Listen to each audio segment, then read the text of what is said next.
Okay, so another application of this Euler equation is optical path, optical path near a black hole. Now, black hole, you might have the little concept about the black holes. These are actually a star in the outer atmosphere where we assume that nothing escapes from it. Yani it swallows everything which comes its way. So like for example, even the light, it can even annihilate the light. Okay, even anyways, that is another topic about the black holes, but here we will concentrate on the path of a light near a black hole. What could be happen to the light if it's on the surface of a black hole. Okay, so this optical path in an atmosphere, yani optical path simply means the light, the path followed by a light. That is what I mean by the, so if I have a light here, if it follows this path, so this is what I mean by the optical path. Okay, so the optical path in an atmosphere, in an upper atmosphere, where the velocity of the light, the velocity of light hoti hai, it increases in the proportion to the height. Yani it will increases in the proportions of the height. Okay, according to the relation, like v of y will be given by y by b, where y is the height and this b is always greater than 0. It's a some parameter describing the light speed, which describes the speed of the light, describing light speed. Fine. Now, so this v will be equal to 0 at y is equal, if y is equal to 0, v will be equal to 0. So v velocity will be equal to 0 at y is equal to 0. What does it mean? So this condition, v's velocity will be equal to 0. The velocity equal to 0 means the light will come to a rest, and the light will not move any further. So at y is equal to 0, so this actually stimulates the condition at the surface of a black hole. This particular condition, v is equal to 0 at y is equal to 0, this actually stimulates the conditions at the surface of a black hole, at the surface of a black hole, right? So at the surface of a black hole, the surface of a black hole, usko hum kya bolte hain? That is what we call as an event horizon. Event horizon usko hum bolte hain. So what is actually happening? So at the event horizon, the gravitational force is so strong that the velocity of the light, the gravitational force is that much of strong that the velocity of the light goes to 0. So when the velocity of the light will go to 0, that means it will completely trap that particular the light. It will trap the light. So let me write here where the gravitational field is so strong that the velocity of light goes to 0. Velocity of light goes to 0 means it will trap that light, thus trapping the light. Okay. Again, as a repetition, I consider that the optical path in an atmosphere, actually the velocity of this light is described by it increases in the proportions of the to the proportions to the height. Okay, so that is given by this particular equation, vy is equal, so this is actually an height. So if height is 0, then the velocity will become 0, and that condition actually stimulates the, and there is a condition at the surface of a black hole where the gravitational force, as I said, is so much strong that the velocity of the light will come to 0. That means it will trap that light. Okay, now I will use this variational calculus. So the our variational principle जो यहाँ पे है, that is the Fermat's principle. The Fermat's principle क्या है? The Fermat's principle is that the light will take a path of shortest travel time. यानी the अगर light यहाँ से एक पॉइंट से दूसरे पॉइंट तक जा रही है, it will always take the path of a shortest travel time. यानी यहाँ जहाँ से इसको कम से कम टाइम लगेगा एक पॉइंट से दूसरे, it will always travel in that path where the it will take a it will take a shortest travel time from two different points. So if this is a point A to point B, so it will take that particular path where there will be a shortest travel time. Okay, so that means, so shortest travel time, that means I will just represent that by delta t. It is always given by integration of dt. Okay, or that means from the point x1 y1 to x2 y2, this dt is now given by, you know that the distance time is always given by distance by velocity, ds by v, right? Velocity is always given by ds by dt. So the dt is, will be now given by dt will be given by ds by v using this particular relation. Okay, now, okay, so v already we know that this v is the function of y is always given by y by b from this particular relation. And in the previous example we have seen that this distance element is given by, I will just write this as dx square plus dy square, under root of dx square plus dy square. So here, if this distance element, we are using the variable y. This is a variable. In the previous case, we were having the independent variable as, x, but we have the independent variable in this particular case as y. So what I do to this distance element, I will just divide by dy square. So it will be now 1 plus now dx by dy whole square raised to power 1 by 2 into dy. Okay, or I can write down this as 1 plus, now वहां पे मैंने dy by dx को yx से represent किया, now I have dx by dy, so I will denote it by xy. That means the derivative of x with respect to y square raised to power 1 by 2 into dy. Fine. Okay, so as per the Fermat's principle, the light will take a path of the shortest travel time between 2 points. Yani this dt, जो यहाँ पे है dt into dy, it should be minimum. We have to see that this value should be equal to minimum. Okay, then this particular integral, this dt will now become, so let me write it again, dt will now be equal to, okay, from the two points x1 y1 to x2 y2.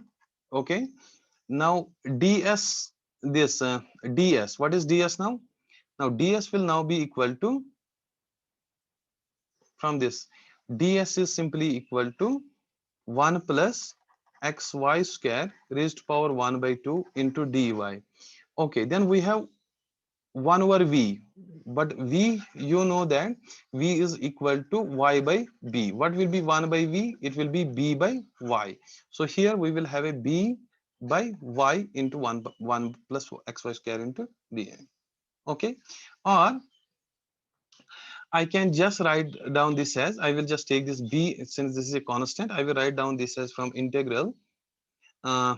Okay, now the independent variable here is y as compared to the, so that's why we take in the last case x1 to y1. So as an independent variable here is y, dependent variable is y, so I will take it from y1 to y2 dt as y1 to y2 under root of, or 1, I will write down this as 1 plus xy square raised to power 1 by 2 into dy divided by y, divided by y. Okay, so here do remember that xy actually is dx by dy. Okay, okay, now let us see that. So what could be my function here? So my f functional, the function which we use to take as a function of x, xy rather than yx and y, that will be equal to this under root of 1 plus xy square divided by y. So this again, this is an independent of, this is my function f. So what could be the Euler equation? So the substituting this in the Euler equation, the, so Euler equation अभी मैंने जो लिखा था, when x was as an independent variable, it was like partial f by partial x partial y minus d by dx of partial f by partial yx. Okay, now I have the y as an I have the y as an independent variable. So the Euler equation, therefore the Euler equation for another independent variable y, so the Euler equation will now be equal to partial f by partial x minus d by dy of partial f by partial xy. This will be equal to 0. This is the case when x is independent variable, and this is the case when y is independent variable. Compare the two. I'm just changing the, because of the different independent variable, I just write down this Euler equation in this particular form. Okay. Okay. So now let us uh, what is my f here? Now f is simply 1 plus xy square raised to power 1 by 2 divided by y. Okay. So then in this particular equation, what will be now partial f by partial x? Can anyone tell me? It will be 0 again because it is independent of y. Partial f by partial x. It will be 0. Okay. Now what will be the partial f by partial xy? Partial f by partial xy. Let me write it here, then I will substitute in this. Now partial f by partial xy will simply be equal to, again the same thing. It will be now 1 by 2 into 1 plus xy square raised to power minus 1 by 2 into 2y xy into 2y xy. Now this 2 and 2 will again cancel out, and it will be simply xy divided by 1 plus xy square raised to power 1 by 2 if I'm going to take it in the denominator. Okay, fine. So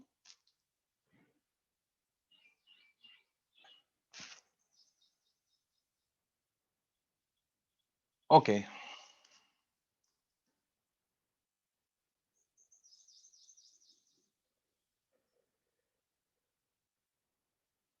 okay, we have the y also. So this particular part, so d minus d by this Euler equation will now become minus d by dy of partial f by partial xy. Partial 1 by y जो है, it is independent of xy, so I can just take it out. So this will be equal to d by dy of xy divided by this y into under root of this, under root of 1 plus xy square. This will be equal to 0. Now, if you are going to integrate this particular equation, this will simply become xy divided by y into under root of 1 plus xy square will be equal to some constant c1 constant. Or I will just write down this xy as c1 into y divided by under root of 1 minus divided by under root of 1 minus c1 square y square. Now you might think this should be equal to c1 into y into under root of 1 plus x square. How we obtain this 1 by under root of this minus this? Okay, see how actually we obtain. Now since from this particular equation you see that now x1 यहाँ पे आप देखिएगा, since xy is equal to c1 into y into under root of xy square plus 1, xy square plus 1, simple multiplication. So ये चीज मुझे यहाँ पे लिखना था, then I should have simplified it to this. Okay, forget about this, I will show you how I actually, so from this particular step you just follow this step. Xy will be equal to this, right? Squaring on both sides, so this xy square will now be equal to c1 square y square. जब आप इसका squaring करोगे, it will be simply xy square plus 1. Okay, now this is c1 square y square, so I will just take it in the left hand side. I will write ये xy square में common ले लूंगा, xy square into यहाँ पे आपका क्या बच जाएगा 1 minus यहाँ पे आपका है c1 square y square. Okay, this should be equal to now c1 square y square when you multiply this to 1, c1 square y square. Or this xy square should now be equal to c1 square y square divided by 1 minus c1, sorry, c1 square y square. Okay, now square. So from this particular equation you just write this as this xy will simply be equal to c1 y1 c1y divided by, now जब आप square हटाएंगे तो ये under root of 1 minus c1 square y square हो जाएगा. So that is what I write here. xy will be equal to c1y divided by under root of 1 minus c1 square y square. Fine. Okay, so I will just write this equation on the next slide. So what is this equation now? So let me rewrite this equation as xy is equal to c1y divided by y into under root, not y, under root of 1 minus c1 square y square. Fine. Okay. Now what is xy? Xy is simply dx by dy. So I will write down this as dx by dy. This should be equal to c1y divided by under root of 1 minus c1 square y square. Okay. Just separating this separation of variables. So I will write down this as implies dx will be equal to c1y divided by under root of 1 minus c1 square y square into dy. Now integrate this particular equation. So the integrate into dx will now be equal to, this will be some integration with the independent variable x. This will be the integration with this with certain independent variable y. c1y divided by under root of 1 minus c1 square y square. Okay, into dy. So now this integration of dx, so it will be x plus some constant. So let me write this constant as c2, right? This will be equal to, here you can solve this integral. You can write down this as 1 minus c1 square into y square to some another variable, let us suppose t.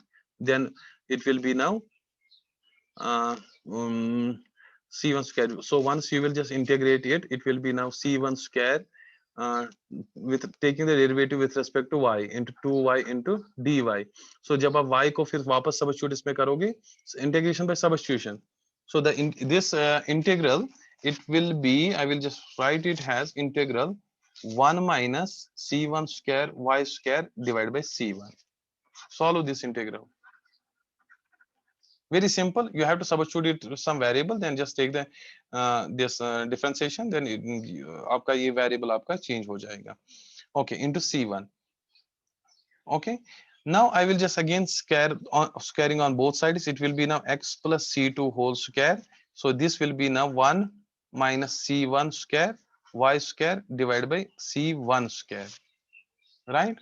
Or just further simplification to this, so this will be now x plus this particular equation, this will be x plus c2 whole square plus, okay, now c1 square जब आप इसको divide करोगे यहाँ पे, it will be 1 by c1 square minus y square. So that minus y square I will write it here, y square. This will be now 1 by c1 square. Okay, now this is an equation of an arc or the equation of a circle. Now, as in the previous case, I told you that irrespective of, because you know that x square plus y square is equal to r square, equation of a circle, right? So irrespective of the values of this c1 and c2 constants, this light path, this is actually the, ये क्या है? This is an equation of something like in the previous case we see this equation of a straight line. So here this is a path of the, this is a light path actually. So this is the arc, this is the light path. This light path is actually the arc of a circle. Arc of a circle क्या है? If this is a circle, this is what, from this point to this one, this is what we call as an arc of a circle. So whose center is on the line y is equal to 0. What I mean by y is equal to 0, see, I will just show a geometrical representation of this thing. यही चीज हमें find करना था. Now I will give you some interpretation about this solution. What I mean by this particular particular equation. See, if I will say this, I will just plot it like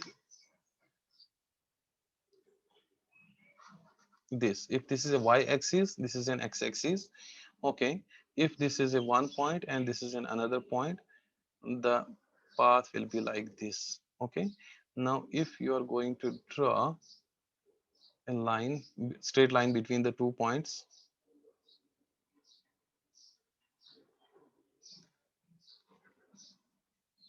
okay, so it will be a perpendicular to this.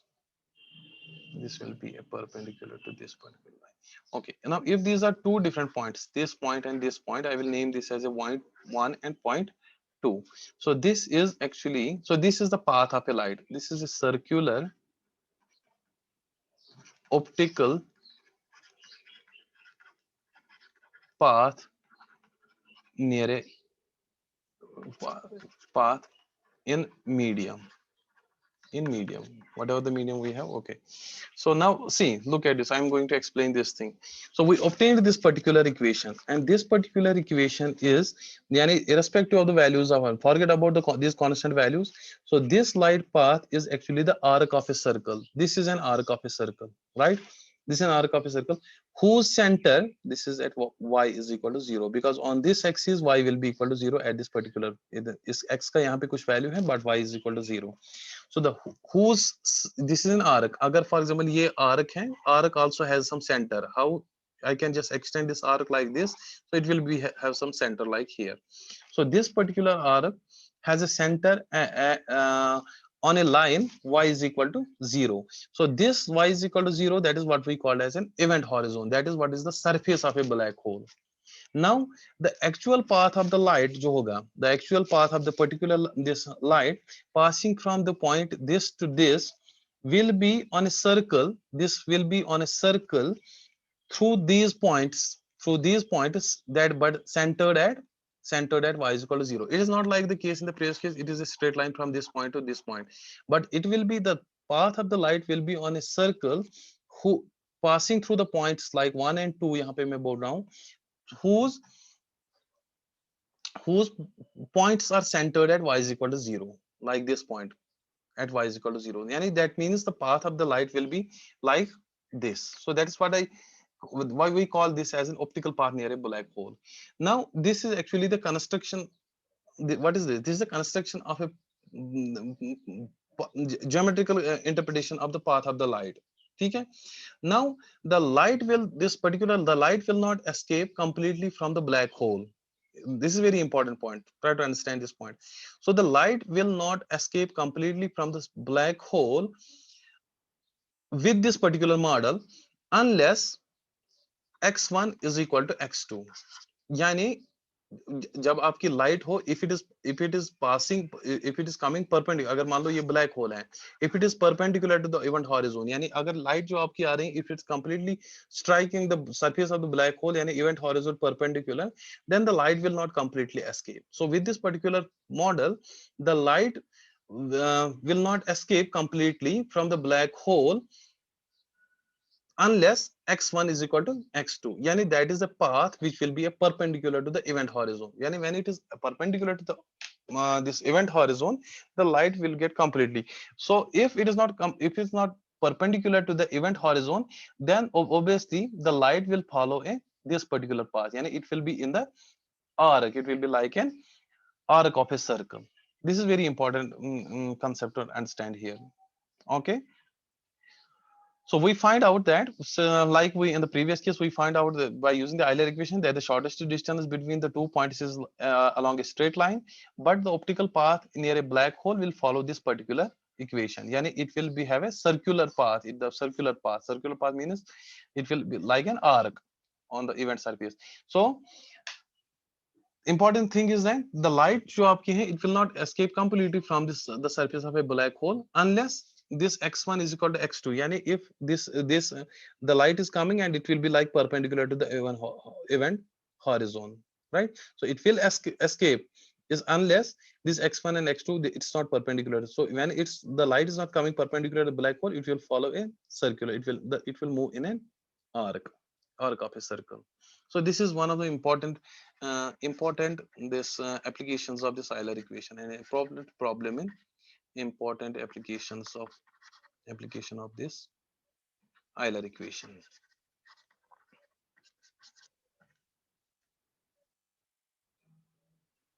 Okay, so if you have any question or if you do not understand any point, just do let me know so that I will provide a further explanation to that particular. Just simply what we did, I said that using this Fermat's principle. What is Fermat's principle? Fermat's principle is that the light will take a path of shortest travel time between 2 points. यानी अगर 2 points आपके हैं, this is Fermat's principle. The light will always take a shortest travel time. It's not like the shortest distance, shortest travel time. So near a black hole, this particular जो arc है, this particular arc will take a shortest travel time between the 2 points near the black hole. It's not the case for any other medium, but it's for the case in the black hole. That's why we call this particular problem as an optical path near a black hole. So that means that shortest travel, obviously, then dt, that means it will be integral by dt from the 2 points like x1 y1 to x2 y2, it should be minimum. This is the concept actually. Yani the light will take a path of shortest travel time between the 2 points. Shortest travel time, जितना आपका time उसमें कम लगेगा, it will always take that particular path where we have the shortest travel time between the 2 points. Then I use the concept of this v is given by velocity is always given by ds by velocity ds by dt, right? Or I will say that this dt will be now given by ds by v. Now distance element between the 2 points is always given by under root of this dx square plus dy square divided by v. Now v, you know that that is the I said that in the atmosphere the light, the velocity of the light will increase in the proportions to the height. So by the relation this, if y is the height divided by b, b is some parameter that determines the speed of the light. It is always, b is always greater than 0. So okay, this v, so this v actually velocity is actually a function of y is the height, y is the height. Then what I did, so I just substitute these values in this particular integral.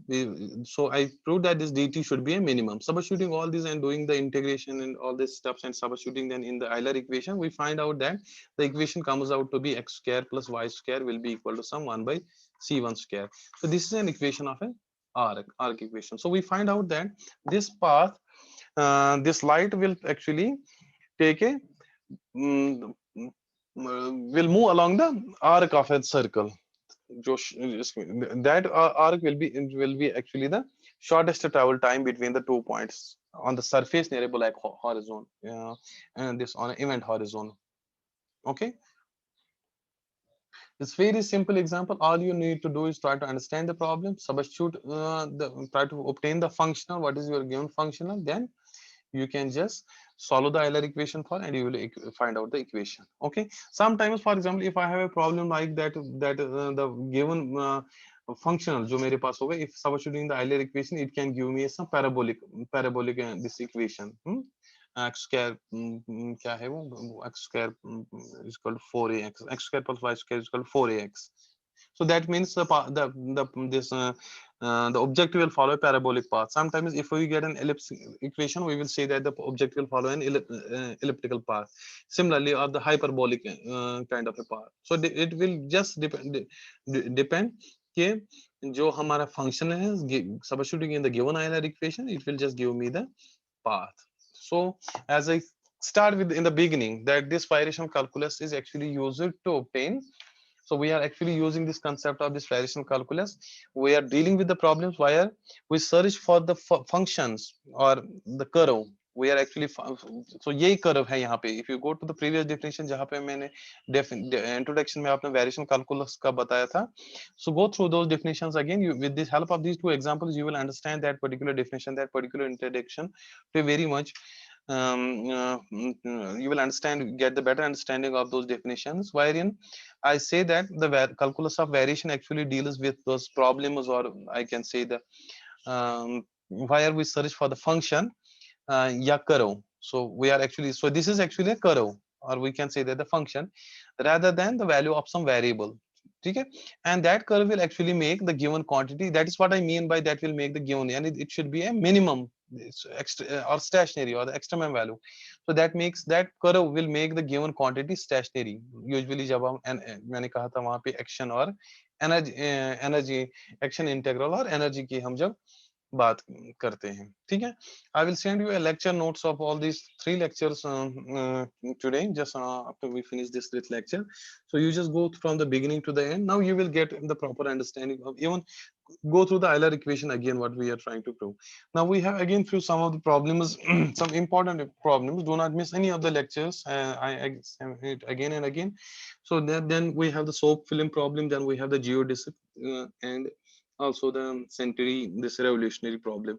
So these are 3 important problems which we are going to discuss in the next few lectures. Okay, now if you have any question, any query regarding this thing, you can just ask. I am ready to answer.